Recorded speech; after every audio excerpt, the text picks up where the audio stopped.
बिस्मिल्लाहिर्रहमानिर्रहीम। हमारा टॉपिक है एग्री टू डिसएग्री। स्टार्ट करते हैं। एक छोटी सी स्टोरी है और उसमें छोटी सी एक्टिविटी है और आप लोग पार्टिसिपेट करेंगे इसके अंदर। हज़रत लुक़मान अपने बेटे के साथ एक मरतबा थोड़ा आगे बढ़ते हैं तो सवारी का एक जानवर था उनके पास, हज़रत लुक़मान के पास। तो एक दिन वो अपने बेटे को जो है वो दुनियादारी सिखाने के लिए चलते हैं। तो सवारी थी तो एक थी, तो हज़रत लुक़मान खुद बैठ गए, बेटा जो है पैदल चल रहा था। अब मार्केट से निकले तो लोगों ने देखा तो कमेंट किया कि यार ये कैसा जालिम बाप है, मतलब रहम ही नहीं आ रहा बच्चे पर। कोई शराफत है कि मतलब रिसोर्स खुद इस्तेमाल कर रहा है, अपनी औलाद को नहीं दे रहा। ठीक है जी। तो हज़रत लुक़मान ने कहा कि यार बेटा तुमने सुना? कहा हाँ बाबा। कहा चलो चेंज करते हैं, ऑप्शन 2 पे जाते हैं। ऑप्शन 2 ये किया कि जो है वो बेटे को कहा तुम बैठ जाओ, मैं पैदल चलता हूँ। अब वो चल रहे थे तो अब बेटा सवारी पर है, बाप चल रहा है। अगेन लोगों की नज़र पड़ी तो लोगों ने कहा कि यार ये कौन सी शराफत है, बूढ़ा बाप पैदल चल रहा है, कैसा नालायक बेटा है, तमीज़ नहीं है, तरबियत नहीं है, इन डेथ वालों के पास नहीं गया ये है ना, कैसा बच्चा ये, तो कुछ शराफत है, तरीक़ा ही। तो जनाब लुक़मान ने कहा कि भाई ऑप्शन बी भी फेल हो गया, ऑप्शन सी पे जाते हैं। ऑप्शन सी क्या है कि दोनों बैठ जाते हैं। अब जो है वो बाप बेटा दोनों जो है डबल की सवारी, उस वक्त डबल की सवारी पाबंदी नहीं होती थी, तो दोनों बैठ गए। तो फिर लोगों ने देखा, अब आपको समझ में आ गया होगा स्टोरी आखिर तक। तो जो है वो लोगों ने देखा, कहने लगे कि यार ये कौन सी शराफत है यार, मतलब कोई ह्यूमन राइट्स अपनी जगह, एनिमल राइट्स भी होते हैं यार। मैं आजकल की लैंग्वेज बोल रहा हूँ, वो ज़बान में ऑफ कोर्स की लैंग्वेज कि यार कोई जानवर है बेचारा, तो बेरहम मतलब बेज़बान जानवर पे इनको रहम नहीं आ रहा, दोनों एक साथ एक एक करके बैठ जाते। ये कौन सी शराफत है कि जो है वो जानवर है तो उसको मतलब बिल्कुल इसको आप अब्यूज़ करेंगे। चलने यार बेटा ये ऑप्शन भी फेल हो गया, ऑप्शन सी। तो the only option remains was D, कि उन्होंने कहा कि भाई हम दोनों से कोई नहीं बैठते हैं। तो वो जनाब अली दोनों पैदल चलने लगे और जानवर भी साथ में चल रहा है। तो लोगों ने फिर देखा, फिर कमेंट किया, कहना यार ये कैसे लोग हैं यार, हम तो इसलिए पैदल चल रहे हैं कि हमारे पास सवारी नहीं है, इनके पास है बेवकूफ़, फिर भी जो है वो पैदल चल रहे हैं। तो एक तो इसमें मज़ा है, मजाक कह लें इसको आप। को पांचवा ऑप्शन भी है ना, पांचवा ऑप्शन है, दोनों मिलकर गधे को उठा ले सर पे। खैर, तो ये तो मजाक था, लेकिन ये मजाक भी इसलिए ज़रूरी है कि sometimes we do not think of option 5, जबकि ऑप्शन 5 होता है, प्रैक्टिकल हो ना हो लेकिन होता है sometimes, out of the box अगर आप सोचेंगे तो। क्वेश्चन इज क्विक, जल्दी से आपको आंसर लिखना है अपना। A B C D, A only father, B only son, C both of them, D none of them, which is the best option? Quick लिख लिया सबने? डन? ओके। A कितनों ने बोला? हाथ उठाएं, डरे नहीं, कुछ नहीं कहा जाएगा। ओके, बी वाले कितने? एक साथ दो, बी वाले भी हैं कितने? 2 हैं। सी वाले कितने? 1 2। डी वाले कितने? 1 डी वाले भी हैं। समझाना सिर्फ ये है कि हम में से कौन MI6 का एजेंट है? हेलो, सिर्फ इसलिए कि मेरे जहन में बेस्ट ऑप्शन ए था, तो जितने बी सी डी वाले मैं कहूँ तुम सब के सब MI6 के एजेंट हो। तुम जो है ना यहूदियों के आला कार हो, बस तुम जो है ना साजिश करने के आए हो मेरी क्लास में, मेरे मुल्क में, मेरे सिस्टम में। कुछ समझ में आया मैं क्या कहना चाह रहा हूँ? जो बी वाले हैं वो कहें कि नहीं यार sorry, the best is option B. ये जो ए वाला है ना, ये एजेंट है, ये यहूदियों का बिठाया हुआ बंदा है यहाँ पर, ये अमेरिकन का बिठाया हुआ बंदा है, ये फलां का बिठाया हुआ बंदा है। Concept of agree to disagree वो यहां से जन्म लेता है। हम को एग्जिस्ट करें, मैं अपनी तमाम तर समझदारी के बावजूद, मैं अपनी तमाम तर सोच के बावजूद, मैं अपनी तमाम तर इंटेलेक्चुअल अंडरस्टैंडिंग्स के बावजूद मैं ये समझूं कि यार मुझे ये अच्छा लग रहा है, लेकिन इस बात के चांसेस हैं कि सेम सिचुएशन में, सेम स्टोरी के अंदर जो शायद सदियों से सुनी जा रही है, सुनाई जा रही है, इसलिए कि बहरहाल इतना तो तय है कि स्टोरी चल रही जनाब लुक़मान के ज़माने से, तो I am not the first जो ये स्टोरी सुना रहा हूँ, and most probably I will not be the last to narrate this story. हाँ, मेरा ख्याल में किसी ने इससे पहले इस अंदाज से शायद जो है वो एक्टिविटी नहीं करवाई होगी कि व्हाट इज़ द बेस्ट। बल्कि अभी तो एक दूसरा सवाल भी था, which is the worst last. तो इत्तेफाक की बात है कि चूंकि चारों जवाब के कोई ना कोई हामी थे, तो यकीनन इस बात के चांसेस हैं अगर मैं इसको एक्टिविटी को आगे करता तो किसी का बेस्ट किसी का वर्स्ट होता और किसी का वर्स्ट किसी का बेस्ट होता। जबकि मैं समझ रहा हूं कि यार आप लोग ऑलमोस्ट एक नीयत के साथ एक अच्छे इदारे में, एक अच्छे लोगों के पास, अच्छे उलमा के पास कुछ सीखने के लिए आए हैं। 2-3 दिन आपको हो गए हैं, आप लोग जो है वो साथ में गुजार रहे हैं, आपकी लर्निंग्स डेवलप हुई हैं, आपके माइंडसेट्स डेवलप हुए हैं, आप अपने जहन बना रहे हैं, आप लोग की दोस्तियाँ आपस में हुई हैं। बट स्टिल इन तमाम दोस्तों के बावजूद, ये तो हमने दोस्तों की बात की, अगर आपकी जगह मिसाल के तौर पर आपके सिबलिंग्स होते, फ़र्ज़ कर लें आप 2-3 भाई बहन हैं, आप लोग बैठे होते और मैं उनसे सवाल पूछता, तब भी इस बात का इम्कान था कि एक ऑप्शन को एक भाई या एक बहन कहती कि बेस्ट है और उसी ऑप्शन को दूसरा भाई या बहन कहता कि ये वर्स्ट है। अब तो 2 दिन या 4 दिन की बात नहीं रही, अब बात हो गई मतलब बरसों की। फ़र्ज़ करें आपकी एज 16 साल है, 17 साल है, 18 साल है, 15 साल है, एक माँ बाप के साथ आप रहे हैं, एक घर के अंदर रहे हैं, एक सिस्टम में आप परवान चढ़ें, बट स्टिल हर एक का अपना सोचने का अंदाज़ डिफरेंट है। तो yes, this is what it is, यही समझाना है। अब यहाँ पर असल मसला क्या है, अगर हम, मेरे पास चूँकि इतना टाइम नहीं है कि हम इसकी डिटेल में जाएं, लेकिन जल्दी से जिन्होंने कहा था ना option A is the best, वो उसकी रीज़निंग देंगे, कोई भी एक आदमी उनमें से। अच्छा, ये भी तय है, ये बता दूं आपको कि जितने ए वाले हैं रीज़निंग सबकी अलग अलग होगी, या ज़रूरी नहीं कि सबकी सेम हो, मैं नहीं कहता 100% अलग अलग होगी, लेकिन इस बात के चांसेस हैं कि एक आदमी एक को जो है वो एक को बेस्ट कह रहा है तो उसका पास रीज़न कुछ और हो, लेकिन दूसरा जो है बेस्ट कह रहा है तो कुछ और हो। कोई एक आध बोलेगा प्लीज़, ए वाले। यस, फादर की रिस्पेक्ट के लिहाज जनाब Ali, only father is the best option according to him. Okay जी, बी वाले। हाँ, आपने क्या सोच के कहा कि B is the best option? बेटा चूँकि वारिस बनने वाला है और उसी को आगे चलाना है तो जनाब अली जो है वो ही शुड बी। अच्छा, ऐन मुमकिन है बी वाला कोई और होता, वो कहता है इसलिए कि बेटा कमज़ोर है, बाप सेहतमंद है। अब यहाँ पर बिल्कुल क्या क्राइटेरिया चेंज हो जाएगा। अच्छा, ए में किसी ने कहा होता कि यार बेटा जवान है, बाप बूढ़ा है, तो यार बनता है कि बेचारे बूढ़े को बिठाओ। यू नो, एक आदमी ने रिस्पेक्ट की बात की, एक ने जनाब अली एज की बात की, एक ने जो है वो हेल्थ की बात की। जो दोनों वाले ऑप्शन थे वो कौन है भाई? सी वाले। क्या दलील देंगे आप? मैक्सिमम यूटिलाइजेशन ऑफ रिसोर्स, कि यार जब अवेलेबल है 2 सवार हो सकते हैं तो क्यों जनाब अली जो है वो एक आदमी अपनी एनर्जी एक्स्ट्रा यूज़ कर रहा है। Good idea. एंड डी वाले एक साहब थे जी, आप बोले आप। हाँ, सामान के लिए रखा होना चाहिए जनाब अली, तो जो आप सवारी क्यों कर रहे हैं? ठीक है जी। अब ये हर एक का अपना एक परसेप्शन है। तो मैं ये बताऊं आपको कि इसी तरह की चीज़ें एग्जिस्ट करती हैं। हर इंसान के पास अपना एक माइंडसेट होता है, वो अपने ख़ास जो है वो माइंडसेट को लेके चल रहा होता है। इस जगह पर मैं आपको कहूँ कि जो मैं समझाऊँ, अगेन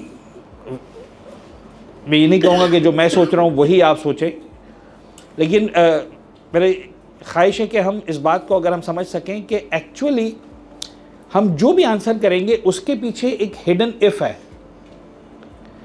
एक छुपा हुआ अगर है, और ये अगर इतना बड़ा और इतना ख़तरनाक लफ्ज़ है कि जो सारे के सारे परसेप्शंस को चेंज कर देता, सारे फ़िक़्हों को, फतवों को, मसलों को, कोर्ट को, सबको तब्दील कर देता है लफ्ज़ अगर। अच्छा, ये इतना बारीकी के साथ घुसा हुआ और छुपा हुआ और हिडन होता है कि हमें नज़र भी नहीं आता, और असल में जनाब अली सारे मामला ये कर रहा होता। मैं एक एक्सट्रीम जुमला बोलूँ ताकि आपको जल्दी से क्लियर हो जाए। अगर इतना बड़ा लफ्ज़ है, जमजम को हराम कर देता है, शराब को हलाल कर देता है।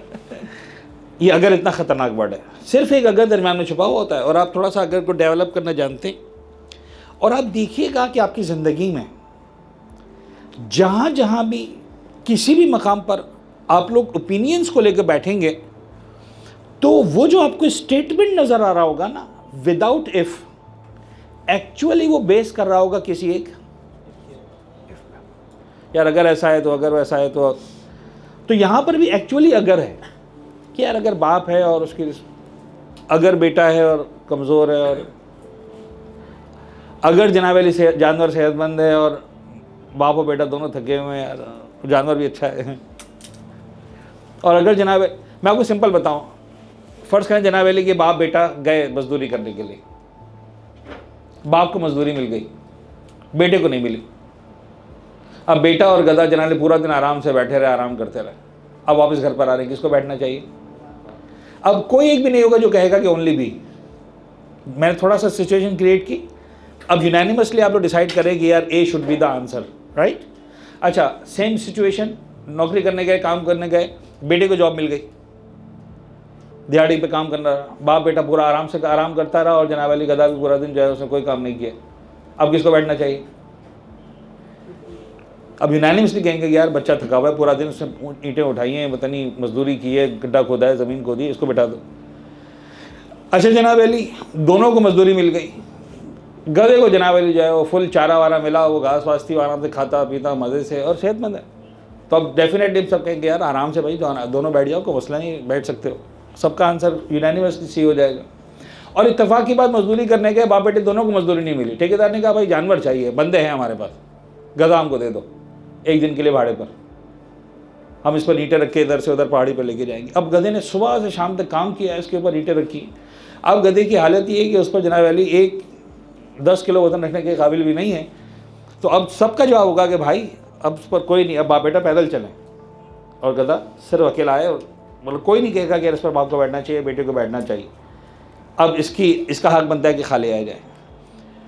तो एक टॉपिक जो मेरा टॉपिक है नहीं उसूलन, लेकिन मैं चाहता हूँ उस पर 2 मिनट बात हो जाए, इसलिए कि जिस तरह का हमारी जब बात हो रही थी कि आप लोगों के लिए क्या टॉपिक चूज़ किया जाए, तो बात हुई थी यार नमाज रोज़ा वो अब डिस्कस नहीं करना, कोई खालिस फ़िक़ी या मतलब उस पर बात नहीं करनी, थोड़ा सा हम एकेडमिक्स के स्टाइल से बात करेंगे। तो बहुत सारे मौज़ूआत जहन में आते हैं, तो हमने फिर ये फाइनली इसको चूज़ किया कि हम इस पर डिस्कस करेंगे, अग्री टू डिसएग्री पर। लेकिन अगेन एक बात मैं आपसे अर्ज़ करूँ कि एक बात जहन में रखिएगा कि there is always a hidden best, जो हर एक को नहीं पता होता, लेकिन वो हिडन बेस्ट वैरी करता है।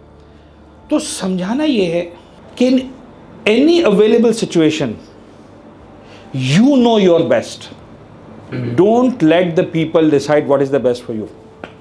पता नहीं बात पहुंची कि नहीं, हालांकि मेरा टॉपिक नहीं है।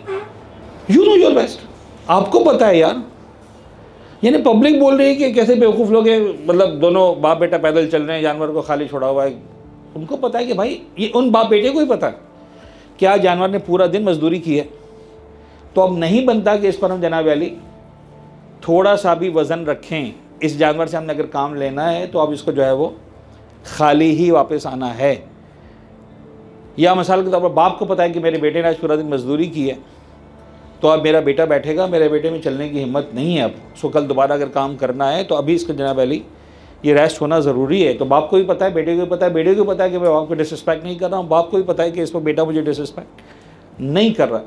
तो in any given situation you know your best, don't let people decide what is the best for you. ये बड़ा एक अहम टॉपिक है आपकी ज़िंदगी के डिसीजंस लेने के लिए। और अच्छा, लेकिन एक बात और जहन में रखेंगे, अगेन ये चीज़ें जब इस तरह से आती हैं तो फिर हम बहुत सारे वेरिएबल्स को भूल जाते हैं। तो बहरहाल उन वेरिएबल्स को भी आपने अपने जहन में रखना है। आप लोग जब फैमिली लाइफ के अंदर जाएंगे तो कभी जनाब अली आप अपने डिसीजंस पर कंप्रोमाइज़ करेंगे because of the wish of the parents, कभी आप जो है वो अपने डिसीजंस पर कंप्रोमाइज़ करेंगे because of the wish of the your spouse, कभी जनाब अली आप कंप्रोमाइज़ करेंगे because of the wish of your siblings, your kids, whatever. तो सब चीज़ें जो है देखनी होती हैं, उसकी वैल्यूएशन करनी होती है और आगे बढ़ना होता है। आइए जी एक और छोटे से टॉपिक लेते हैं, थोड़ा सा दूसरे अंदाज से देखते हैं इसको। चारों बॉक्सेस में मैंने लिखा है इल्म और अमल, ठीक है जी। अच्छा जी, एक ग्रोह या एक ग्रुप है जिसके पास इल्म भी है अमल भी है, राइट। एक ग्रुप है जिसके पास ना इल्म है ना अमल है, as simple as that, clear है। बाकी दो ग्रुप भी ऑलमोस्ट क्लियर हो गए होंगे। चौथा ग्रुप है जिसके पास ना इल्म है ना अमल है, क्लियर है? तो दूसरा और तीसरा समझ में आ गए होंगे खुद ब खुद। ये है जिसके पास इल्म है अमल नहीं है, तो तीसरा ग्रुप खुद ब खुद समझ में आ गया, इल्म नहीं है अमल है। बहुत क्लियर है मेरे ख्याल में, इल्म भी है अमल भी है। इसको हम कहते हैं group number 1, group number 2, group number 3 and group number 4। अच्छा, पांचवा पॉसिबल नहीं है यहाँ पर, लॉजिकली पॉसिबल नहीं है। Now 2 quick questions. Question number 1, which is the best group? Question number 1 का आंसर क्या है 1 के अलावा? 3 वाला। क्वेश्चन नंबर 2 का आंसर 1 2 3 4। 1 लिखा है किसी ने? 2 कौन कौन सा लिखा है? 2 लोग। 3 किस किसने लिखा है? 1। 4 किस किसने लिखा है? बहुत सारे। ओके, मैं रिपीट कर रहा हूं, आप लोगों के पास ऑप्शन है, चाहे तो अपना आंसर चेंज कर सकते हैं। यू आर गिवन 30 सेकेंड्स मोर। कितनों ने चेंज किया अपना आंसर? हाथ उठाएं। 1, बाकी डटे रहे। 2, बाकी को और विकेट नहीं गिरी। अच्छा जी, तो क्वेश्चन नंबर 1 का आंसर जो है वो रहा 1। द बेस्ट ग्रुप इज जिनके पास इल्म भी है अमल भी है। जिन्होंने लिखा है question number group number 3 is the best, क्या दलील है आपकी? अगर किसी के पास इल्म ना हो लेकिन उसका अमल चल रहा है, अमल कर रहा है, तो उसकी अच्छा है कि वो बगैर उसके भी मतलब इतनी काबिलियत है कि वो ना उसको कोई इल्म नहीं देनी फिर भी वो अमल कर रहा है उस चीज़ पर। अच्छा जी, अब आते हैं असल जो स्टोरी शुरू होगी वर्स पे। 2 वाले कौन कौन से थे? मैं ख्याल में 1 2 ही थे सिर्फ। 2 अच्छा 2 अगर आंसर हो तो बता। लेकिन उसमें 2 तो है ना शामिल। ओके, 2 कौन कौन कह रहा है वर्स्ट? ओके, क्या दलील है जी? ऐसे इल्म का फ़ायदा नहीं है, फ़ायदा नहीं है जिसमें ऐसे इनका क्या फ़ायदा जिस पर आप अमल नहीं कर रहे हैं? मेरा जवाब जो है वो इमाम अली इस्लाम की एक हदीस के से बैत होता है कि जिसमें वो फरमाते हैं कि जो एक शख्स से बेहतर दूसरा शख्स है जिसको ये नहीं मालूम कि उसको क्या नहीं मालूम, वो जो हदीस थी। इसलिए क्योंकि मेरे जवाब के अंदर पहला और चौथा जो है वो बेस्ट है, क्योंकि पहले first and fourth is the best. Okay, और दूसरा और तीसरा वर्स्ट है। पहले वाले शख्स को मालूम उसके पास इल्म भी है अमल भी है, उससे बेहतरीन। लेकिन चौथा इसलिए बेहतरीन क्योंकि उसमें ना इल्म है ना अमल है, लेकिन उसके पास मालूम ही नहीं है, क्योंकि उसके पास इल्म भी नहीं है कि अमल नहीं है कि मैं कौन सा अमल करूँ उस लिहाज से, तो उसके हिसाब से तो वो भी बेस्ट है। ओके, वो भी खामोशी बैठा रहा है। ठीक है। और दूसरा और तीसरा इसलिए कि उसके पास एक चीज़ है दूसरी चीज़ नहीं है, लिहाजा वो परेशान रहता है, इस लिहाज से अपने ओपिनियन के ऊपर नहीं बैठ पाता वो सही से, इसीलिए बेस्ट है। ओके ओके, आगे बढ़ते हैं। लेकिन बहरहाल नंबर 2 को वर्स बोला कि भाई इल्म है अमल नहीं, तो क्या फ़ायदा है ऐसे इल्म का? और कुरान में अहादीस में आपको बेशुमार वो फरामीन नज़र आएंगे मासूमीन के भी कि भाई जो है वो मतलब जो लोग इल्म है लेकिन अमल नहीं कर रहे उसके मुताबिक। हम सिंपल बात करें कि साहब नमाज़ जानते हैं वाजिब है लेकिन नहीं पढ़ रहे हैं, रोज़ा नहीं रख रहे हैं, पता नहीं माँ बाप का एहतराम नहीं कर रहे हैं, सो ऑन, तो क्या फ़ायदा तुम्हारे सब सीखने का जब तुम जो है वो खिदमत नहीं कर रहे हो, या मसलन हुकूकुल्लाह या हुकूकुन्नास। और 3 जो है जनाब अली, उसको भी एक ने कहा कि बेस्ट है, लेकिन अगेन बहुत सारे लोगों ने कहा कि वर्स्ट। नंबर 3 वाले कौन कौन से? जब आपको पता ही नहीं गाड़ी कैसे चलाते हैं और आप गाड़ी चला रहे हैं तो क्या करेंगे आप? हाँ, आबिद की इबादत से अफजल कुछ अगर इस तरह की रिवायत एग्जैक्टली हाँ हाँ।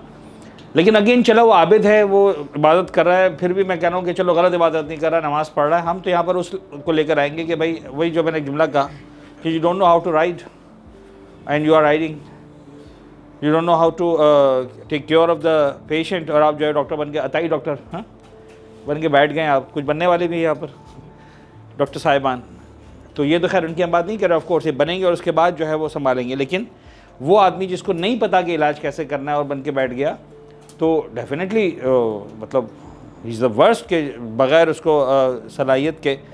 और अगर इसी को जनाब अली आप थोड़ा सा और ब्रॉड करें इस स्पेक्ट्रम को, तो फिर आपको सोचने जाएंगे ना तो आप हिलते जाएंगे, मैं आपको सही बता रहा हूँ। यानी हमने ड्राइवर से स्टार्ट किया, हम जनाब अली कुक पर आते हैं। एक आदमी को खाना पकाना नहीं आता और आपने उसको खाना दे दिया, बेस्ट ऑफ द रिसोर्सेज इसको दे दिया, जो गोश्त था, चिकन था, राइस था, जो इसके मसाले थे, लेकिन उसने जो है उसको बेड़ा गर्क कर दिया। मतलब कहीं कमी नहीं थी रिसोर्सेज की, बस just because he didn't know how to cook, तो वो जनाजा निकाल देगा आपके फूड का। आपने बेहतरीन कपड़ा ख़रीदा, यानी मिसाल के तौर पर 200 रुपये मीटर वाला भी था और 500 रुपये मीटर वाला भी था और 1000, आपने कहा नहीं यार मैं 5000 रुपये मीटर वाला कपड़ा खरीदूंगा, लेकिन एक ऐसे दर्जी को आपने दिया जिसको सीना नहीं आता था। तो मतलब तो आप यही लड़ेंगे कि यार जब तुम्हें नहीं आता था तो तुमने क्यों किया, you didn't know and still. अब मसला ये है कि थोड़ा सा इसको एक्सपैंड करें आप, तो हर लेवल पर बात जाती है। जब एक कुक आपका खाना ख़राब करता है तो वो आपका एक टाइम का मील ख़राब करता है, उसका इम्पैक्ट इससे ज़्यादा नहीं है। जो आदमी आपका ड्रेस ख़राब करता है वो आपका सिर्फ एक ओकेजन ख़राब नहीं करता, वो आपके एक से ज़्यादा ओकेजन्स ख़राब करता है। इसलिए कि ड्रेस आपको सिर्फ एक मरतबा नहीं पहनना था, 8, 10, 20, 25 मरतबा आपको पहनना था अराउंड द ईयर, ठीक है ना, खुशी में, गमी में, जो भी आपका सिलसिला था। लेकिन मिसाल के तौर पर एक आदमी आगे खड़ा हो गया, वाइट बोर्ड लेकर, मार्कर हाथ में लेकर, उसको नहीं आता पढ़ाना ना, यू अंडरस्टैंड अब समझ में आया कि टाइम्स आया कर रहे हैं, समझ में आ रही बात। एक आदमी आके बैठ गया, एक आदमी मिंबर पर आकर बैठ गया। ड्रेस का प्रॉब्लम ये है कि जब वो सिल के आया, आपने देखा, आपको पता चल गया कि यार इसने मेरे ड्रेस की ऐसी तैसी कर दी है। जब खाना आपके सामने डिश में लगाया गया और आपने खाना खाया तो आपको विद इन मिनट्स आपको अंदाज़ा हो गया कि इसने मेरे खाने की ऐसी तैसी कर दी है। लेकिन अगर एक उस्ताद गलत आ गया और फॉर एनी रीज़न आप उसे मुतासर हो गए तो आपको तो पता ही नहीं चला कि क्या किया इसने मेरे साथ। यहाँ पर एक नई स्टोरी शुरू होती है। Sometimes you know and you know that you no. Group 1, you don't know and you don't know that you don't know.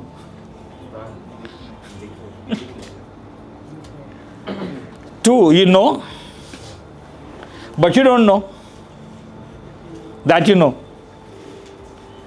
ऐसा होता है, पता है आपको एक चीज़ आती है, आपको नहीं पता कि आपको आती है, बट आपको आती है, आप बोले लेकिन आपको पता नहीं कि आपको, यानी आपको स्ट्रेस मैनेजमेंट आती है लेकिन आपको पता ही नहीं कि आपको आती। जिंदगी में एक मौका आया and you did it wonderfully यार, और एक आदमी जो है वो डिग्री लेके बैठा है स्ट्रेस मैनेजमेंट की, और जब मौका आया, स्ट्रेस नहीं, मैं आपको सही बता रहा हूँ, समझ आ रही बात। You know and you know that you no, you don't no and you don't know that you don't no, you know but you don't know that you no, you don't no and you know that you don't no. आपको नहीं पता और आपको पता है क्या आपको नहीं पता। तो कहते हैं कि इसमें से दो ही इल्म है, you know and you know that you no. ये इल्म है। आपको चाय बनाना आती है, यस, आपको पता है क्या आती है, you know and you know that you no, ये इल्म है। यू डोंट नो, आपको पिज़्ज़ा बनाना नहीं आता, नहीं आता ना, कमीज सलवार सीना भी नहीं आता, so you don't no and you know that you don't no. आपको पता है कि मुझे कमीज सलवार सीना नहीं आता, तो आपकी अपनी शादी भी होगी तब भी आप जो है वो अपनी शादी की शेरवानी सीने की कोशिश नहीं करेंगे। बस समझ में आ रही, because you know that you don't know. तो ये भी इल्म है। तो जब आपको इल्म है, एक होता है इल्म बिल इल्म, एक होता है इल्म बिल जहल। आपको अपनी जहालत का इल्म है, और दो चीज़ें सामने, you don't no and you don't know that you don't know. तो इसका एक्चुअली रिजल्ट क्या होता है, you think that you no. यार आता है ना मुझे, यार आपको नहीं आती गाड़ी चलाना भाई, लेकिन आपको आती है ना यस आती है। मोटरसाइकिल चलाना आती है ना, आपको पता है कि आपको आती है, हालांकि आपको नहीं आती और आपको नहीं पता कि आपको नहीं आती। नतीजा ये होता है कि आप जाके पता नहीं क्या करके आ जाते हो। खैर, तो समझाना ये मोटरसाइकिल एग्जाम्पल थोड़ा सा आपके जज्बात को मुतासिर करेगी, मैं पीछे हट जाता हूँ लेकिन ज़िंदगी के बहुत सारे काम हम लोग ऐसे कर जाते हैं जहाँ हमें नहीं पता होता कि हमें नहीं आता एक काम, लेकिन हमें नहीं पता कि हमें नहीं पता। जी बेटा बोलें।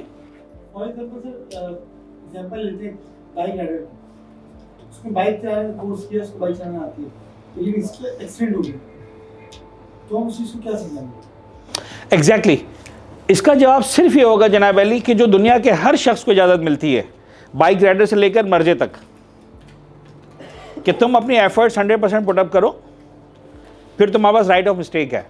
ये सिर्फ इमाम मासूम है कि जहाँ मिस्टेक नहीं होती। जहाँ एब्सोल्यूट राइट है वो सिर्फ और सिर्फ और सिर्फ इन्फ्लेबल्स हैं जो परवरदिगार की तरफ से आए। इसके अलावा दुनिया में कोई शख्स ऐसा नहीं है, कोई ज़ात ऐसी नहीं है कि जो इन्फ्लेबल के लेवल्स तक पहुँच सकें। लिहाजा खुद अहले बैत ने भी समझाया, हम भी समझाते हैं और हम चाहते हैं कि हम समझें कि हमने किसी को भी अहले बैत के लेवल तक नहीं लेके आना। ये जो थीम में लेके चला हूँ ना, एग्री टू डिसएग्री, इसके अंदर ये सारी बातें मैं चाह रहा हूँ कि आपके माइंड्स डेवलप हों, डेवलप करके मैं आपको लेकर जाऊँगा आगे तक। ये जो यानी मेरी ख्वाहिश है कि आप लोग ये सवाल आपके जहन में आए, चाहे आप इसको बोल रहे हैं चाहे आप नहीं बोल रहे हैं, लेकिन मेरा अंदाज़ा है कि आप लोगों के दिमाग जो है ना, अच्छा ये मुझे अंदाज़ा है कि ये जो बहस मैं कर रहा हूँ, इल्म बिल इल्म, इल्म बिल जहल, जहल बिल इल्म और जहल बिल जहल, ये 4 चीज़ें हैं। ऐसा नहीं कि तुक्के में बयान कर दी हैं, ठीक है। You know and you know that you no, you don't no and you know that you don't no, you don't no and you don't know that you don't no, और जनाब Ali you know and you don't know that you know. तो ये 2 जगह पर इल्म है सिर्फ, और 2 जगह जहल है। जहां पर आपके पास अपने इल्म का इल्म है वो भी इल्म है, जहां पर आपके पास की जहालत का इल्म है वो भी इल्म है। You don't no but you know that you don't no. और जहां पर इल्म है लेकिन जहालत है, तो वो जहालत ही मानी जाएगी जब तक कि वो जनाब अली प्रैक्टिकली किसी मकाम पर आकर प्रैक्टिकल ना हो जाए, बिकॉज आपको पता ही नहीं है कि आपको आता है। तो ऐन मुमकिन है जनाब अली एक आर्टिस्ट आपके अंदर छुपा हुआ था, पिकासो के लेवल का, वो 70 साल का होके मर गया, लेकिन वो आर्टिस्ट बाहर ही नहीं आया। एक आप में से ओलंपियन छुपा हुआ था, एक आपके अंदर से जनाब अली जो है वो फर्ज कर लें अभी जो क्रिकेटर आया है अपना नया बच्चा साइम अयूब, आपके अंदर कोई साइम अयूब छुपा हुआ था, वो बेचारा ऐसे ही मर गया 70 साल का होके। फर्ज है जनाब अली, मतलब मेरे अंदर एक रोनाल्डो छुपा हुआ था, कुंभ में आ गया, नजफ में आ गया, पता नहीं कहाँ मर गया बेचारा, वरना तो भाई क्या होता। You know but you don't know that you no. यानी मैं आपको सही बता रहा हूं, यानी बड़े बड़े स्कॉलर्स इस पे रिसर्च कर रहे हैं, बड़े बड़े एजुकेशनिस्ट इस पे रिसर्च कर रहे हैं कि यार वो उस्ताद लाओ जो देख के बताए कि तेरे अंदर छुपा हुआ क्या है।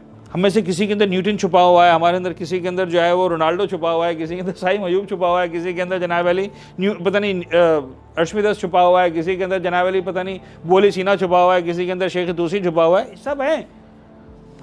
यानी यूँ समझ लीजिए कि मिसाल के तौर पर वो एक फल है ना, आम है ना भाई, जो दुनिया का बेस्ट आम है, 60 70 80 किस्मों में से, उस आम की गुठली है, और परवरदिगार को पता है कि मैंने जो गुठली बनाई ना, ये वाली गुठली ये बेस्ट गुठली है, इस गुठली को अगर बोया गया तो उसके अंदर से क्या दरख्त निकलेगा। लेकिन मुझे जैसे आप जैसे ने आम खाया, गुठली फेंक दी, तो वो हम गुठलियां हैं। समझा पा रहा हूं अपनी बात कि नहीं? कोई निकाल के लाए कि यार ये इसके अंदर ये छुपा हुआ था, पता ही नहीं, हमको कोई बताने वाला नहीं है। यानी दुनिया के स्कॉलर्स ने ऐसे टूल्स फाइंड आउट करने की कोशिश की है कि जो आपको आपका हिडन पोटेंशियल बता सकें। उसके नाम जोहरीज विंडो के अंदर जो बात करें, इसमें ब्लाइंड स्पॉट वाली बात है, वो ये है। जी जी जी जी, you don't know that you know, तो बड़ी दास्तान है। तो ये सब चीज़ें एग्जिस्ट करती हैं। आप सिल्वा मेथड पे जाएं, एक अलग दुनिया एग्जिस्ट करती है। अब ये जॉहरीज विंडो पे जाएं, एक जनाब वाली अलग दुनिया एग्जिस्ट करती है। आप जनाब वाली जो है वो अपना मल्टीपल इंटेलिजेंस की थ्योरी, डॉक्टर हार्वर्ड की मल्टीपल, सुना किसी ने मल्टीपल इंटेलिजेंस की थ्योरी? जाके सर्च कीजिएगा, आप तो वैसे ही माशाल्लाह स्क्रॉलिंग के तो मास्टर हो चुके हैं, तो सिर्फ लिखिए multiple intelligences. There are 8 intelligences, जिसको डॉक्टर यहूदी है अल्हम्दुलिल्लाह, हाँ अब 9 हो गई। हम यहाँ पर आ रहे थे, तो मैं अभी कह रहा था आपको उसको, बस वो जो हमने मेरा जो ख्वाहिश थी कि वो जो थोड़ा सा बबल्स बने, थोड़ा सा जनाब वाली नो वेपर्स निकले, थोड़ा सा लगे कि उबल रहा है कुछ यार, अंदर दिमाग में खिचड़ी पके और नहीं समझ में आए कि कैसे समझे वो ज़रूरी था उस पर लाना। तो ये जो है वो one of the worst situations है व्हेन यू डोंट, जब आपके पास इल्म नहीं है और आप अमल करने बैठ गए। और अगेन इस पर भी जो है रिवायात बेशुमार हैं कि जहाँ पर इल्म है और आप अमल नहीं कर रहे हैं, तो एक आलिम बेअमल मौला अमीर की रिवायात देखें, आपको दर्जनों बल्कि सैकड़ों मिलेंगी। दूसरे मासूमीन में जनाब आपको जहन्नम भरी हुई ऐसे लोगों से जो साहिबान इल्म से कि जिन्होंने अपने इल्म पर अमल नहीं किया है, नैन। तो जनाब ये भी मतलब वन ऑफ द वर्स्ट। लेकिन समझाना ये है, मैं आपके सामने एक सिचुएशन रखता हूँ, देखिएगा समझाने के लिए, ताकि एक माइंडसेट डेवलप हो। और वो ये कि हम जाते हैं आज से 40-50 साल पहले। अब एक बस जो है उसको हैदराबाद से आना है। अभी जो लोग सफ़र कर रहे हैं हैदराबाद से कराची आ रहे हैं, 40-50 लोग है, ज़ाहिर सी बात है जिनके बैठने की गुंजाइश है। एक इसके अंदर वो है जो कोर्ट कचहरी के लिए आ रहा है, उसका फ़ैसला होना है। एक वो है जिसकी सर्जरी होनी है, एक वो है जिसकी शादी होनी है, एक वो है जो स्कूल में या इस बोर्ड के पेपर्स देने के लिए आ रहा है, एक वो है जो इंटरव्यू देने के लिए आ रहा है, एक वो है जनाब वाली जो फ़र्ज़ कर लें कि कोई बिज़नेस डील करने के लिए आ रहा है, कोई ट्रैवल आगे करने के लिए आ रहा है, वगैरह वगैरह। सुबह जनाब वाली पता नहीं ड्राइवर से मुँह मारी हो गई। ड्राइवर ने कहा ऐसी की तैसी, मैं बस नहीं चलाता। चाह भी उसने फेंकी, मैं नहीं चलाता बस। ये एक आदमी जो ज़िद पे आ गया है, कितना नुकसान कर रहा है, न जाने कितना नुकसान कर रहा है। कोर्ट कचहरी वाला जनाब वाली जो है वो उसका जो फ़ैसला होना है मुमकिन है उसके अगेंस्ट फ़ैसला हो जाए, जिसकी शादी होनी पता चला रुक जाए, पता नहीं जिसका इलाज होना है वो मर जाए, जिसके आगे ट्रैवल करना है उसकी पूरी ज़िंदगी, जिसकी डील होनी है बिज़नेस की किसी और के साथ हो जाए, एंड सो ऑन। और जो नवानी साहब भी थे उसी बस में मलिस पढ़ने आना था, मैंने कहा जी तैसी यार मैं चलाता हूँ बस। इतने लोगों पर रहम आ रहा है जबकि मुझे बस चलाना नहीं आती। उस आलिम बेअमल का नुकसान ज़्यादा है या इस आमिले बेइल्म का नुकसान ज़्यादा है?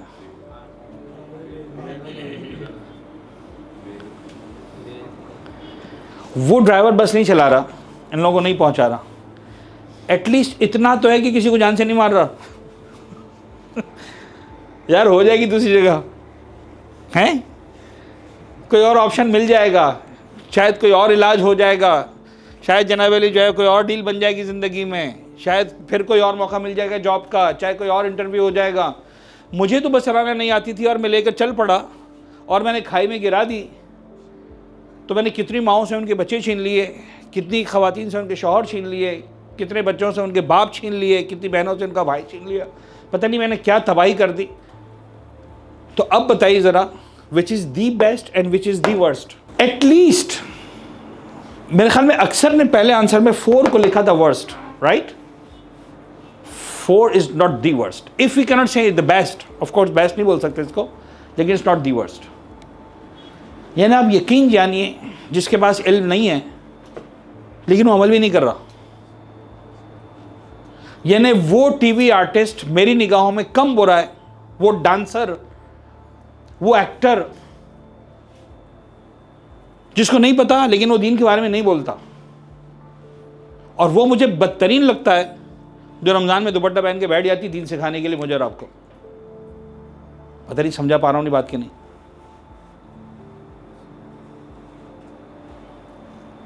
They don't know and they start doing. जितने आलिम ऑनलाइन पता नहीं क्या बोलूं, समझ आ रही बात? ये ना आप देखिए कि आज हम बड़ा क्लियर है इस मामले में, और आज का इंसान शर्माता भी नहीं है अपनी लाइल्मी का एतराफ़ करते हुए भी।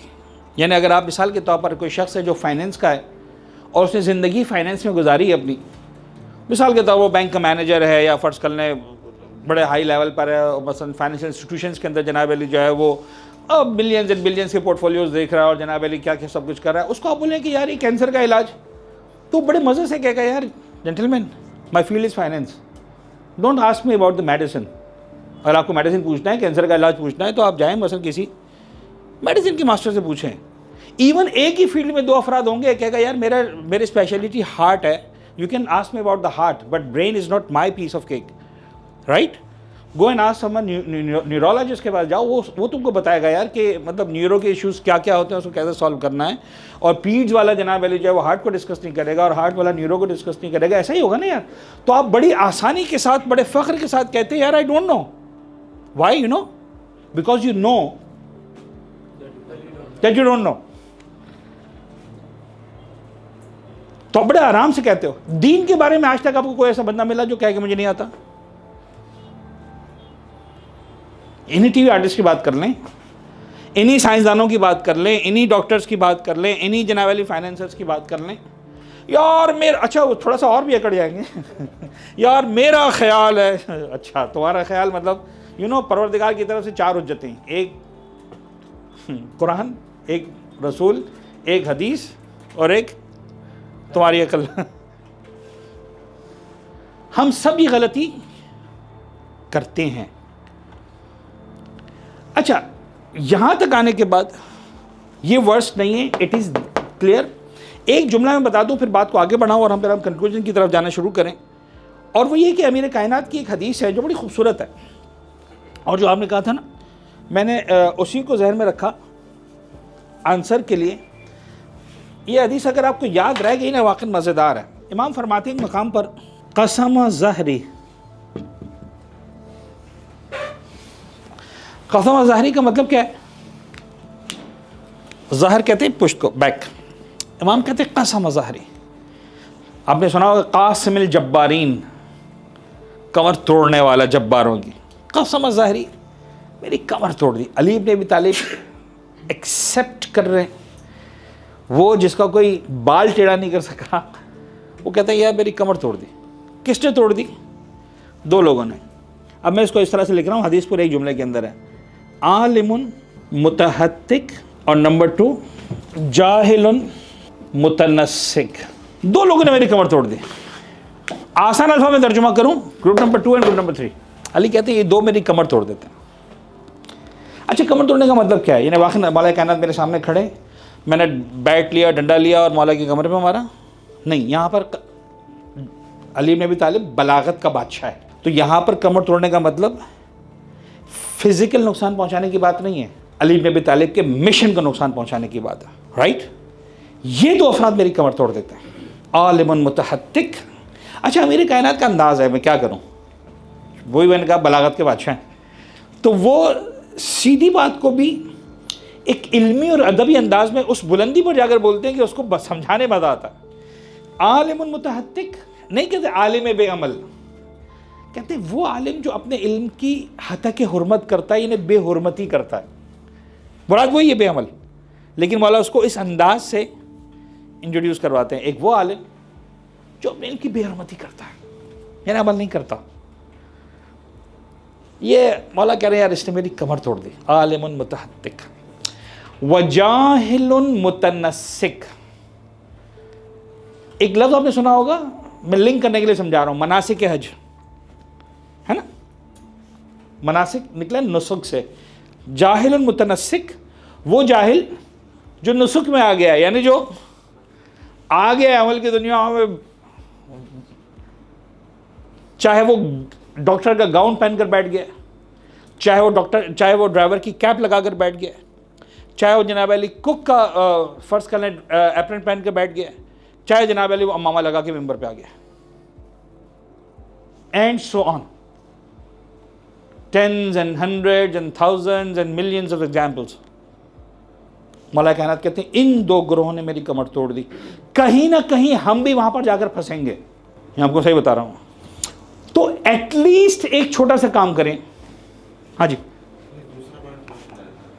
जाहिल मुतनस्सिक, वही जो मैंने कहा ना, जो डॉक्टर नहीं है और डॉक्टर की सीट पे आके बैठ गया, ड्राइवर नहीं है और ड्राइवर की सीट पे आके बैठ गया, आलिम नहीं है और अमामा लगा के मेंबर पे आ गया, मिसाल के तौर पर कुक नहीं है और खाना पकाने खड़ा हो गया, एंड सो ऑन।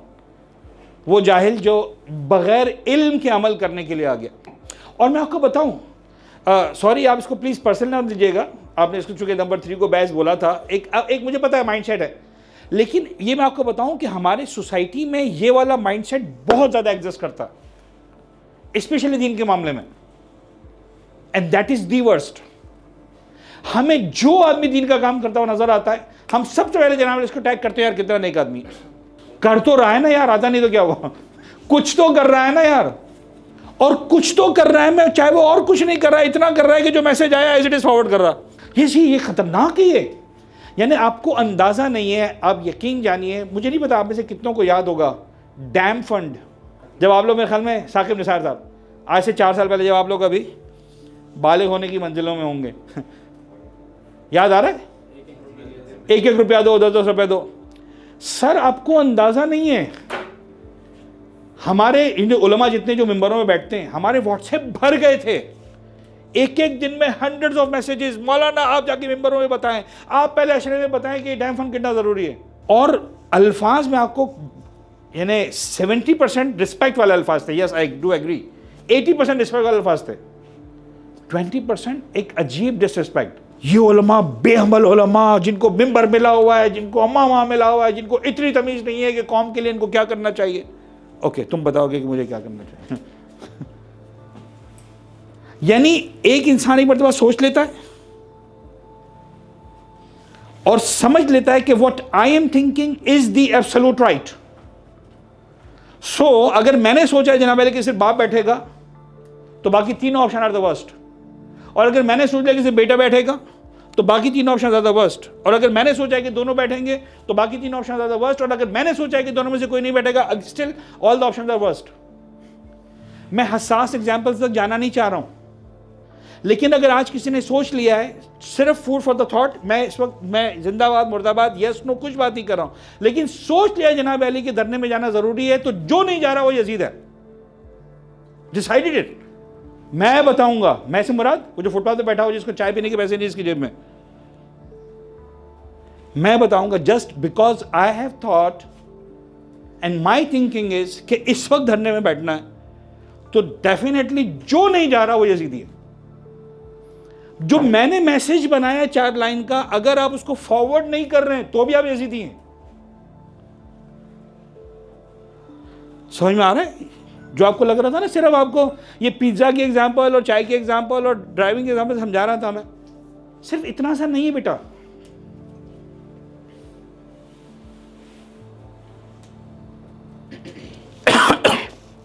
अभी आप में से किसी की पॉकेट में पीएचडी की डिग्री नहीं है, कोई ओ लेवल्स, कोई ए लेवल्स, कोई इंटरमीडिएट, कोई सीए का फर्स्ट ईयर, कोई मेडिसिन का फर्स्ट ईयर, ऐसा ही है ना सारे।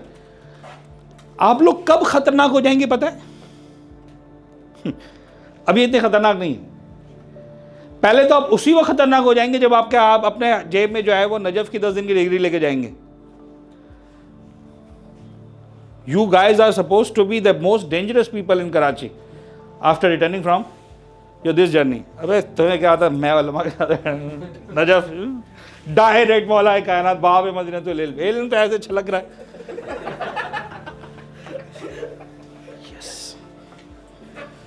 यस यस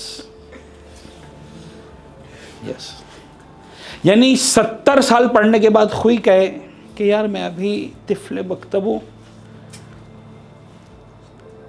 और मैं और आप 10 दिन आने के बाद कहें कि यार यू नो यार आमिर ले आकर चला तो क्या मैं हूँ ना। अब हम चलाएंगे आलिम ऑनलाइन ऐसे की तैसे, ठीक है। तो ये जो लेवल है ना, व्हेन यू डोंट नो, और हम नेकी करने खड़े हो जाते हैं, हम समझाने खड़े हो जाते हैं। मैं सिर्फ ये समझाना चाह रहा हूं कि just because you have reached a conclusion for whatsoever reason and for whatsoever if, just understand and accept that decision is not the absolute right। मैं सिर्फ ये समझा रहा हूं, ये जो agree to disagree है ना भाई, वो यही है। ये मत करना कि जो मैंने सोचा है अगर तुम वो नहीं कर रहे हो ना, इट मीन्स तुम यजीदी हो, खत्म हो गई बात। इट मीन्स तुम MI6 के एजेंट हो, इट मीन्स तुम अमेरिकन एजेंट हो, इट मीन्स तुमको मुल्क से मोहब्बत नहीं है। यानी आज हमारा माशरा, जिस सोसाइटी में हम रहते हैं, आप हर लेवल पे देख लें, आप PTI और PMLN के लेवल पे देख लें, हम या 100 में से 100 देते हैं या 100 में से 0। हमारे पास there is no third option available. समझ में आ रही बात? या 100 में से 100 या 100 में से 0, बस, there is no third option. तो अगर जनाब अली यानी इस बात पे तलाक़ें हुई हैं, तुम सपोर्ट नहीं कर रहे हो ना PTI को, मुझे तलाक दे दो, दोस्त आपस में दूसरे के दुश्मन बन गए, भाई भाई के दुश्मन बन गए। हेलो, ऐसा है कि नहीं? Yes yes yes. भाई की शादी हो रही है, मटन कुना बनेगा कि जनाब वाली मटन कढ़ाई बनेगी, लड़ाइयां इस बात के ऊपर। यही होगा, इसके अलावा कुछ नहीं होगा। शादी में यही ड्रेस पहना जाएगा, इसके अलावा कुछ नहीं पहना जाएगा। जी बेटा। सॉरी आपको इंटरप्ट कर रहा हूं। अभी आपने जो एग्जांपल दी ना, ये इसके अंदर थोड़ी सी जो कंफ्यूजन है।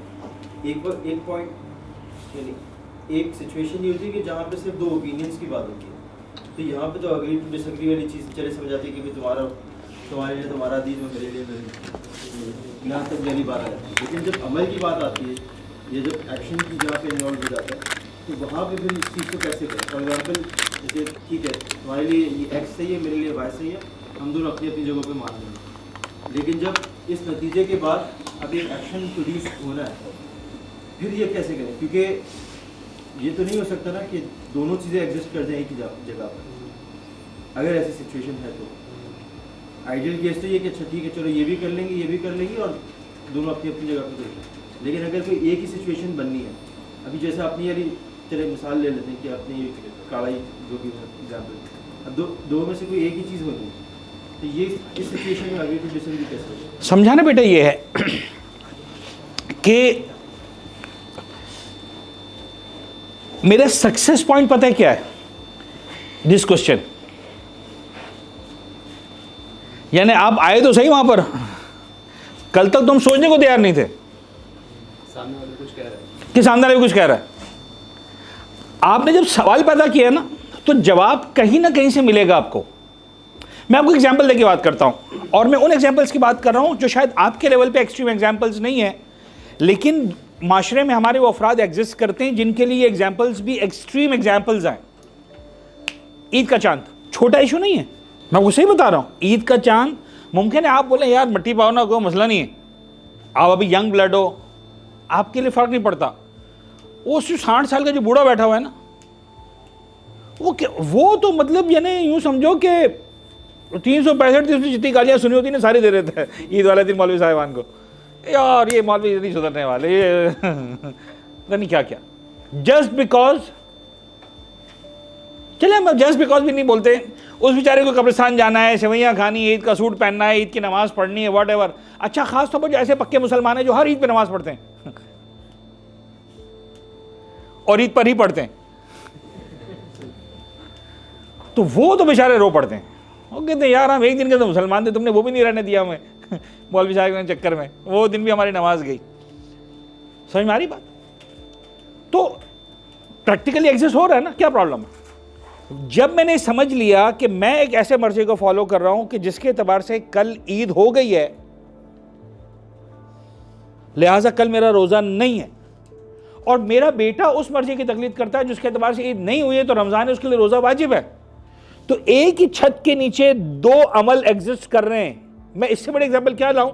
और वो दोनों अमल वाजिब और हराम वाले हैं। मेरे एतबार से वो जहन्नमी है, उसके एतबार से मैं जहन्नमी हूं। यार वाजिब और हराम यही होता है ना भाई। उसके हिसाब से बाप वाजिब छोड़ रहा है,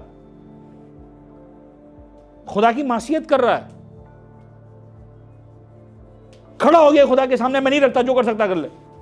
जबकि मेरे हिसाब से मेरा बेटा खड़ा हो गया खुदा के सामने कि माबूद मैं तो रोजा रख रहा हूं, तूने हराम किया ऐसी की तैसी, क्योंकि मेरे हिसाब से हराम है, मैं जिस मर्जी को फॉलो कर रहा हूं, उसके तौर से वाजिब है। बात समझ में आ रही? हाँ जी बोलें। ये तो इंडिविजुअल अमल की बात होगी ना, चले एक फिर भी कॉम्प्रोमाइज सिचुएशन हो सकती है कि ठीक भाई तुम्हारे लिए तुम्हारा है ना, तो तुम कर लो, चलो, ये इंडिविजुअल अमल की बात। लेकिन एक कलेक्टिव अमल है, तो उस सूरत में क्या होगा? नहीं, इंडिविजुअल नहीं हुआ, ये इंडिविजुअल बड़ा बन जाएगा थोड़ी देर के अंदर, जब हम बात करेंगे कि मिसाल के तौर पर एक इलाका है जहां पर 10 लाख शिया एग्जिस्ट करते हैं, उसमें 5 लाख ईद मना रहे हैं, 5 लाख नहीं मना रहे, तो ये बिल्कुल इंडिविजुअल ना हुआ। एक आदमी नमाज में शिरकत नहीं कर पाएगा, उसके लिए हराम है, बिदअत हो रही है, ये बुध के दिन जुम्मे की नमाज हो रही है। यानी मेरे हिसाब से अगर ईद की नमाज मतलब अगले दिन हो रही है तो आप समझ में अब अच्छा अगेन मैंने कहा ना कि आप अपने माइंड सेट से देख रहे हैं तो आपके पास इंडिविजुअल लग रहा है, छोटा सा लग रहा है, घर में यार अब्बा आप सेवैया खा लो, बच्चा नहीं खाएगा, इफ्तार कर लेगा। नहीं, कहानी यहाँ तक नहीं है। ईद की नमाज एक इज्तिमाई मसला है मुसलमानों की। अच्छा अगेन फिर आपसे मुसलमान हैं अलग है, मुसलमान के साथ शिया और सुन्नी अलग हैं। सुन्नी नमाज पढ़ने, शिया नमाज नहीं पढ़ रहा, एक अलग ही दास्तान शुरू हो जाएगी। मुस्लिम या नॉन मुस्लिम्स, अब नॉन मुस्लिम देख रहा है कि यार ये कैसे मुसलमान है, ईद पे भी एक नहीं है। हम देखो कितने अच्छे हैं, हर साल 25 दिसंबर, अल्लाह खैर समझ में आ रही बात। तो बहुत सारी चीज़ें आती हैं जिंदाबाद मुर्दाबाद की। जैसे अगेन मैंने मिसाल दी धरने की, ये मेरा अगेन टॉपिक नहीं है, प्लीज़ मैं इस पर नहीं जाऊँगा, लेकिन अगेन मैं ये कह रहा हूँ कि जो धरने में जा रहा है उसको भी बुरा मत कहो, और जो धरने में नहीं जा रहा उसको भी बुरा मत कहो। यानी तुम ये टैग करने वाले कौन हो कि जो जा रहा है वही इमाम ज़माना से मोहब्बत कर रहा है, या ये वो टैग करने वाला कौन होता है कि जो नहीं जा रहा है वही इमाम ज़माना से मोहब्बत कर रहा है? बात समझा पाया कि नहीं अपनी?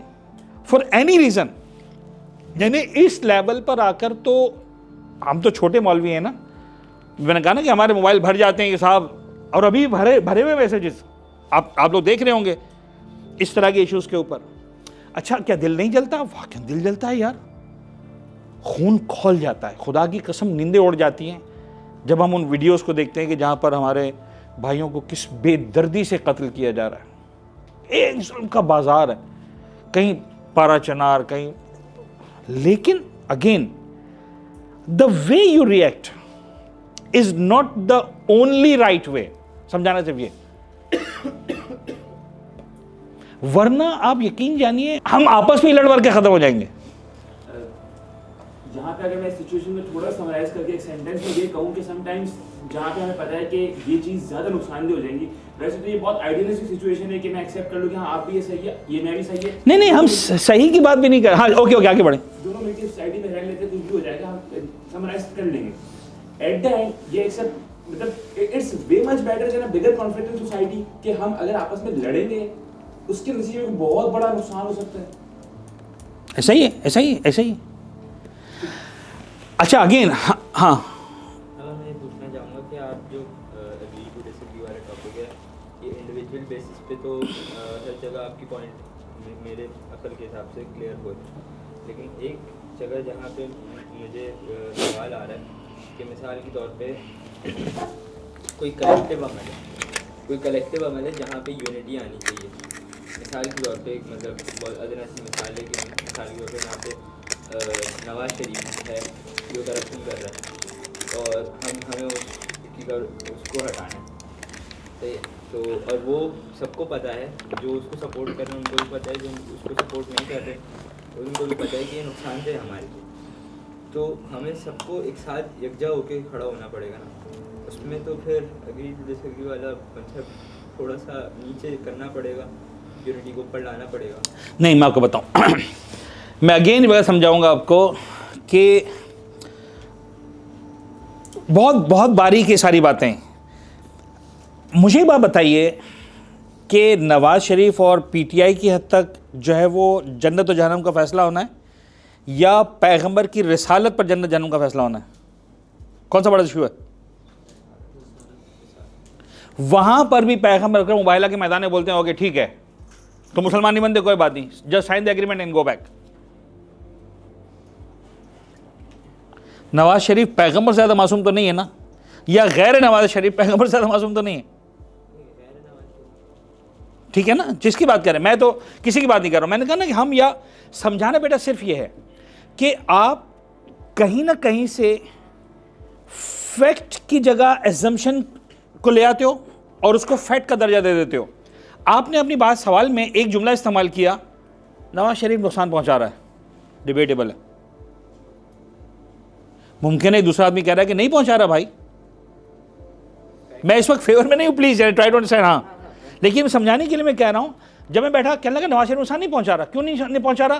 कहा कि सर आपको नहीं पता, आपको मिसाल के तौर पर गाड़ी चलानी है ना, तो आप ये क्यों देख रहे हैं कि दाढ़ी रखी कि नहीं रखी? भाई आप जब जाते हैं डॉक्टर का इलाज करवाने के लिए तो उससे पहले कलमा पढ़वाते हैं क्या? तू कलमा पढ़ के दिखा फिर मैं तुझे इलाज करवाऊंगा। हिंदू डॉक्टर भी आप इलाज करवा लेते हैं, क्यों? आपको इस वक्त 1 पॉइंट एजेंडा है, आपको इलाज करवाना है, ऐसा ही है। ड्रेस सिलवाने जाते हैं आप कुछ पूछते हैं, मुल्क चलाना है भाई, तू शराब पीता रे मेरी बोला से, तू करप्टेड है, होता रहे मेरी बला से। बात समझ में आ रही? मेरा मसला ये जनाब अली कि इस वक्त ये काम सही होना चाहिए। यानी दुनिया में जितने ममालिक हैं जहां पर आज अमन है, सुकून है, जो दुनिया के बेस्ट ममालिक माने जाते हैं, मैं किसी की फेवर में नहीं हूं। तो क्या वहां पर जो आदमी बैठा हुआ है वो मतलब जो है वो वलीउल्लाह बना हुआ है? Of course not. लेकिन हम कहते हैं यार अल्लाह करे फलां मुल्क का जो है वो परमानेंट रेजिडेंस मिल जाए, फलां मुल्क का पासपोर्ट मिल जाए, ज़िंदगी यार लाइफ सेट हो जाएगी। तो किस बुनियाद पे होता है वो? तो मुमकिन है जनाब अली एक आदमी कहे आज पाकिस्तान में लोग ऐसे एग्जिस्ट करते हैं जो कहते हैं कि नहीं यार मतलब यानी इमरान के मुकाबले में फसन नवाज शरीफ बेस्ट ऑप्शन है, इसके मुकाबले में फना अच्छा अवेलेबल ऑप्शन में से आपको लेकर आना है तो अगेन मैं समझाना सिर्फ ये चाहता हूं कि जब आप स्टिक हो जाते हैं और एब्सोल्यूट राइट पे चले जाते हैं तब आप प्रॉब्लम क्रिएट करते हैं। आप ये बात भी मैं समझ गया, लेकिन जब यहाँ पे अगर ओपिनियंस वाली बात नहीं आ रही होगी, जहाँ पे अगर बात आ रही है फैक्ट्स एंड फिगर्स वाली या फिर स्टैट्स वाली, फिर क्या होगा? मेरा बच्चा, मैं फिर ये कह रहा हूं कि सामने वाला भी उन्हीं बुनियादों पर दूसरे फैसले कर रहा है, वो भी फैक्ट्स लेकर आ रहा है। हर सिचुएशन में जो है ना वो एग्री डिसएग्रीमेंट नहीं आ सकता ना। फॉर एग्जांपल अगर मैं बहुत एक्सट्रीम पे जाके बोलूँ तो अगर हम इमाम हुसैन और यजीद की बात करें तो उस पर हम सामने वाले के फैक्ट्स एंड फिगर्स को सुने। एग्जैक्टली मैं बार बार एक वर्ड इस्तेमाल कर रहा हूं, absolute right. Hussain ibn Ali is absolute right. जंजीर का माता हलाल है कि हराम? There is no absolute right. चाहे वो खामनाई साहब हो, चाहे वो सिस्तानी साहब हो, चाहे वो खुद साहब हो, चाहे खुमैनी साहब हो। समझाना ये चाह रहा हूं आप लोगों को, मैं ये समझाना चाह रहा हूं एब्सोल्यूट राइट यहां पे कोई भी नहीं है। हर एक की इज्जत है, हर एक की मकाम है, हर एक की रिस्पेक्ट है। एब्सोल्यूट राइट नहीं है। मेरी मां कैंसर की बीमार है, मैं एक डॉक्टर के पास जाता हूं, वो कहता है सर्जरी 100% जरूरी है। ये मैं प्रैक्टिकल सिचुएशन की बात कर रहा हूं। दूसरा डॉक्टर कहता है कोई फायदा नहीं है। मैं यहां पर हुसैन और यजीद नहीं बनाऊंगा। है राइट मुझे बनाने का हुसैन और यजीद? नहीं है राइट मुझे। ना मेरे भाइयों को राइट है, ना मेरे फर्ज करने सिबलिंग्स को राइट है कि अगर मैंने डिसीजन लिया कि सर्जरी करवानी है, मेरी मां मर गई, तू यजीद तूने मां को मरवा दिया। है राइट बोलने का? मैं समझाना ही चाह रहा हूं। जहां एब्सोल्यूट राइट आ जाएगा ना बेटा, वहां बात खत्म हो जाएगी। इसके अलावा दुनिया में एब्सोल्यूट राइट नहीं है। एब्सोल्यूट राइट 14 मासूम है। अगर हम ये बात देखें, यही तो हमारी इवन मर्जे एब्सोल्यूट राइट नहीं है। लिहाजा सॉरी बोले, आपके ज़हन में आ रहा है कोई बात? ये पूरा टॉपिक चल रहा है सुबह से हमारा। हाँ। तो आपने ये वाली बात की ना, तो सुबह से हम एक टॉपिक पे चल रहे हैं। कल रात से टॉपिक चल रहा है। चलेगा बेटा। मसला ये है कि हम जिस दौर से गुजर रहे हैं, ये मैंने क्यों ये चूज किया था एग्री टू डिसएग्री, इसीलिए we are agree that we can disagree. जैसे सेम सिचुएशन आप बता रहे हैं ना सुनने वाली, अब यहाँ पे यही हो रहा है कि एक तरफा जा रहा है कि तुम गलत हो। एग्जैक्ट मैं यही ये ना यूं समझें कि हमारा जो टॉपिक है वो यही है कि हम ये करके ना उठें कि तू तो यजीदी है। ये बोल दिया था आज हो गया यजीदी बोला था। आज हो गया था। बस मैं यानी अब आपको समझ में आ रही टॉपिक क्यों लिया था? बस यही करने के लिए। टू डिसएग्री का मामला जी एक सोशल मसला है। यानी मुझे एक्सेप्टेंस होनी चाहिए कि अगर वो अपने मुस्तहद को फॉलो करते हुए अपनी उसके ऊपर जो चीज़ लाजिम है उसको फॉलो करते हुए सिर्फ सोशल मसला नहीं है, रिलीजियस मसला भी है। यानी यहाँ पर जब मैं रोज़ा रख रहा हूँ और मेरे रोज़ा रखना वाजिब है, तो मेरा अम्र बिल मारूफ मुझे ये नहीं कह रहा कि जो खा रहा है उसको मैं कहूँ कि तू जहन्नमी है। दीनी मसला है। क्योंकि मेरे मर्जी ने कहा रोज़ा रखना वाजिब है, उसके मर्जी ने कहा रोज़ा रखना हराम है। वो अपने मर्जी के एतबार से सही कर रहा है, मैं अपने मर्जी के एतबार से सही कर रहा हूं। ना वो मुझे कह सकता है कि खा जबरदस्ती तेरा रोज़ा नहीं है, ना मैं कह सकता हूं तुझे नहीं खाने दूंगा, तेरा रोज़ा नहीं, तेरा इफ्तार करना सही नहीं है। मैं समझाना ही चाह रहा हूं। यू गेटिंग मी और नॉट? एग्री टू डिसएग्री इतना डेलिकेट नॉर्म है आज की जिंदगी का, अगर हम इसको समझे। जी बेटा, सर इसका मतलब ये हुआ कि आप इन दी एंड इसको लाइक कंक्लूजन में मेरे माइंड में ये आ रहा है कि भाई लेट्स सपोज किसी भी बात है, लाइक दुनिया कोई भी जो बड़े से बड़ा मसला है, सही है, अगर आपका कोई पॉइंट है, आपका कोई नज़रिया है और सामने वाले का नज़रिया आपसे डिफरेंट है, तो इंस्टेड कि आप ये बोलो कि तुम गलत हो तुम जहन्नमी हो, तुम फलां हो, धमाका हो, कुछ भी, आप उसकी रिस्पेक्ट करो, तुम्हारे लिए ये सही है, मेरे लिए ये सही है, that's it। मुझे ये समझ में आ रहा है, क्लियर हो गई बात, दैट्स इट जी। इसका यानी अब मैं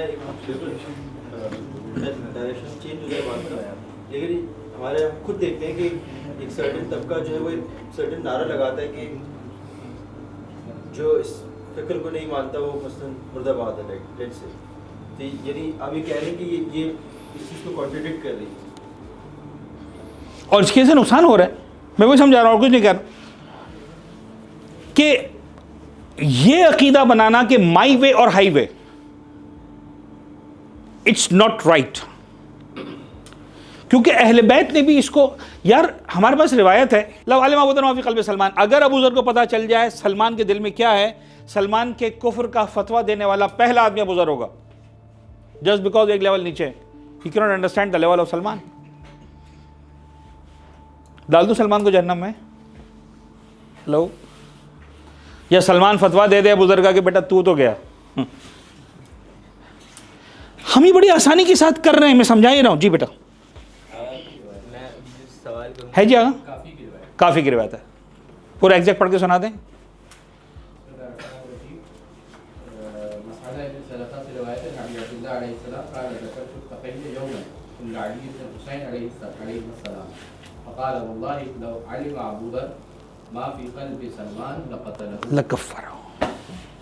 वल्लाही कसम खा के कह रहे हैं इमाम, लव अलमा, अगर पता चल जाए अबू ज़र को मा फी क़ल्बि सलमान के, सलमान के दिल में क्या है, अबू ज़र बोलेगा तू काफिर है।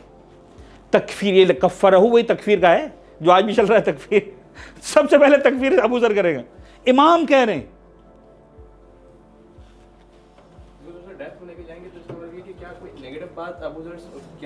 नहीं, जो सलमान की अंडरस्टैंडिंग है अबाउट अमीर कायनात जिस लेवल पर है,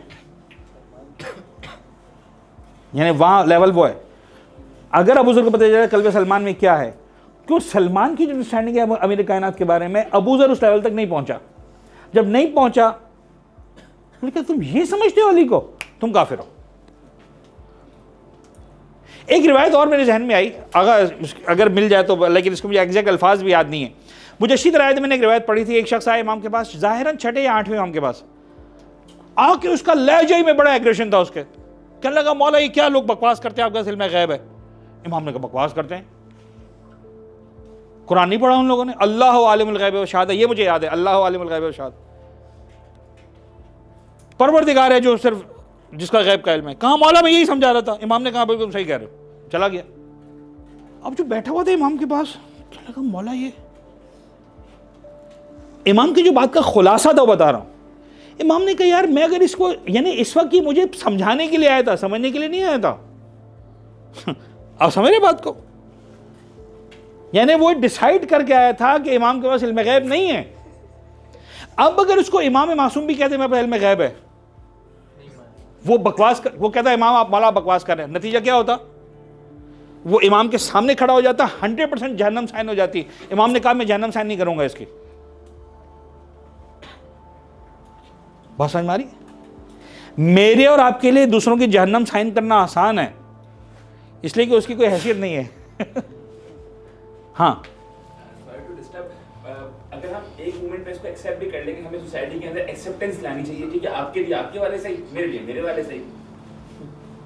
शायद ये उतनी प्रैक्टिकल सॉल्यूशन, इतना प्रैक्टिकल अप्रोच नजर आती है। सबसे पहला क्वेश्चन मेरा ये, क्योंकि ह्यूमन ब्लड लाइन के अंदर कॉन्फ्लिक्ट ता अजल रहा है, हाबिल काबिल से कॉन्फ्लिक्ट तो हमारा रहा है। तो क्या ये सोसाइटी के अंदर, ठीक है, 4 लोग 20 लोग बैठे, ये तो मान लेंगे, लेकिन एक कॉमन पर्सन जो कि किसी स्पेसिफिक पर्सन का फॉलोअर है, वो आपस में इतने सारे लोग, जब क्योंकि मास्टर में जब कॉन्फ्लिक्ट बढ़ता है थोड़ा सा, वो तो 500 अफराद तो कत्ल करने दौड़ेंगे। और दूसरी चीज, हर चीज के बाहर कुछ ना कुछ नेगेटिव एक्शंस में निकलते। अगर हम ये एक्सेप्ट कर लें कि सोसाइटी के अंदर एक्सेप्टेंस आ जाए, फिर इसकी नेगेटिव चीजें क्या निकलेंगी। जैसे कि सबसे पहला उनका यूनिटी नहीं हो पाएगी किसी भी मोड में, उसके लिए सब अपना अपना हदीसा बना रहे हैं कि मेरे लिए सही है, मेरे लिए सही है, मेरे लिए सही है।